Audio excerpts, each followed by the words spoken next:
Hey guys, Isaac here at home. Wanted to just kind of check in with you on a calm Wednesday or not afternoon yet, Wednesday late morning, and just talk to you briefly or a little bit about how tornadoes are rated because it's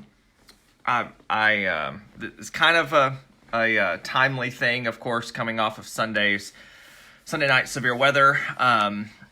I just wanted to check in with you and just let you in on a little bit more on how a tornado is rated because I feel like sometimes people will, after the fact, be like, "Oh, it had to be this or it had to be that," and just wanted to check in and let you know, a little bit more how they come to these ratings, the National Weather Service, because really the National Weather Service is the only federal agency, the only people that can assign a rating to damage.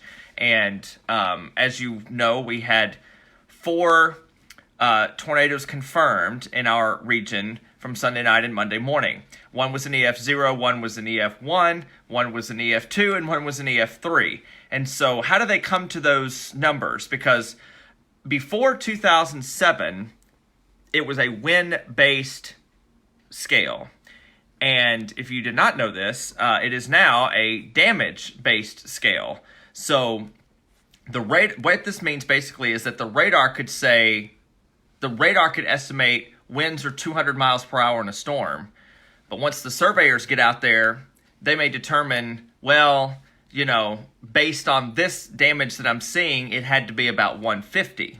And so I don't want to say it doesn't matter what the radar says in terms of a survey, but it really doesn't because it is based on a set of 28 damage indicators. So, and I'm going to give you a website if you want to read a little bit more about this. But basically, National Weather Service meteorologists, surveyors will go out to a damage scene, and basically they first look at a damage indicator.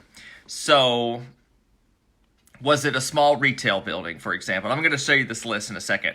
Was it a motel? Was it an elementary school? Was it a warehouse? Was it a farm? Was it a farmhouse? Was it a school? Was it a big mall, small mall? Service station canopy, for example. I'm reading them off this list.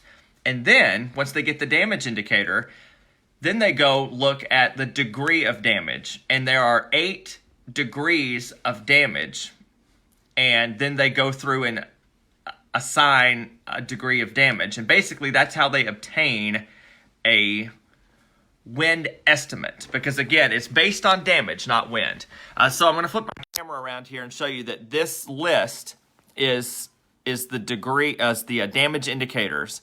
So we have small barns, farm outbuildings, we have large retail buildings, an automobile showroom, for example, low-rise, mid-rise, high-rise, warehouse, freestanding pole, trees. And in the case of Seneca, we had a warehouse that was affected. And if we click on warehouse, it's going to bring up the degree of damage, as I mentioned.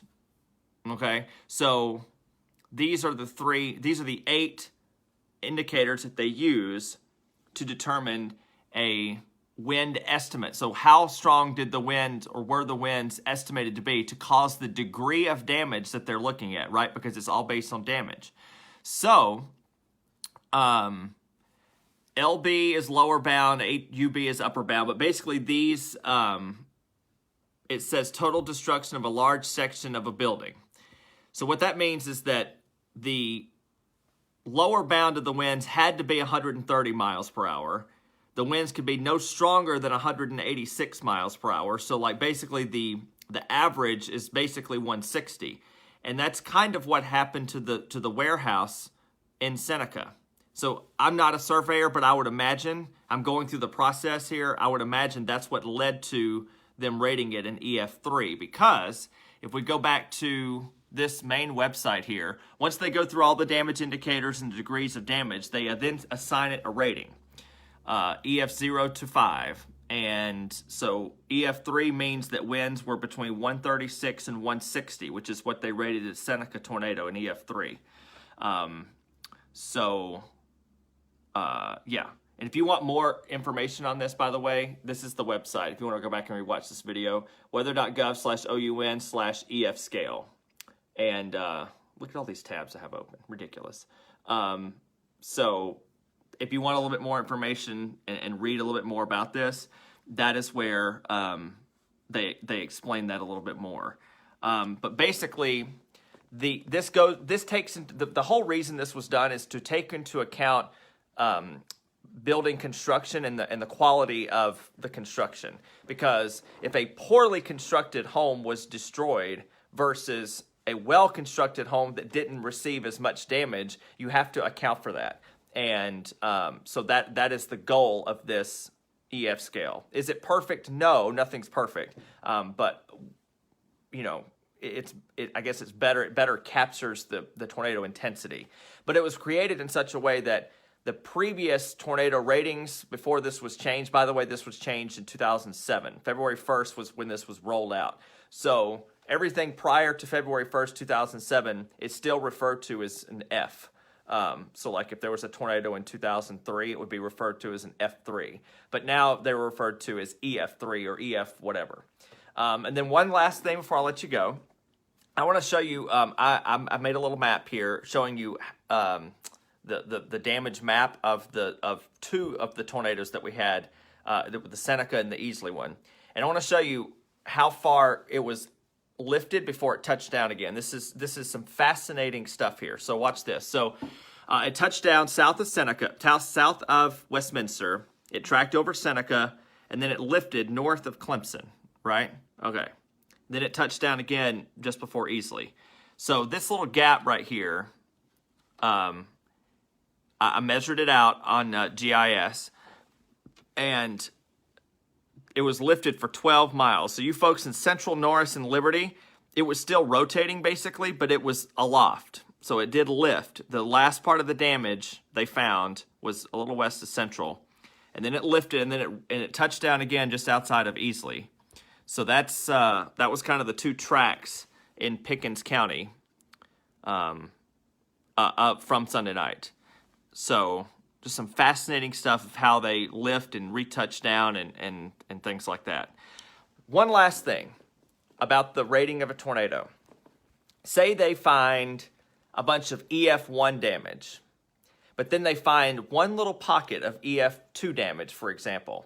They're going to rate it, it always goes to the maximum damage that they find. So even though they found, let's say, 90% of the damage was EF1, if they find 10% of EF2 damage, they're going to rate it an EF2. That's just how it works. So again, if you want to read a little bit more about this, my mouse is not working. Weather.gov, here I'll just turn it around. Weather.gov/OUN/EF scale. This will explain more about how tornadoes are rated. So that's your little lesson for today. Hope you enjoyed it. Hope you did not sustain any damage. It was a harrowing evening of severe weather, and thankfully we have some calm weather for the rest of this week. It's going to be cold and cold tonight, but that's your little explainer video for the day. Good morning to those watching. Thanks for watching. Hope you learned something, and I'll see you later.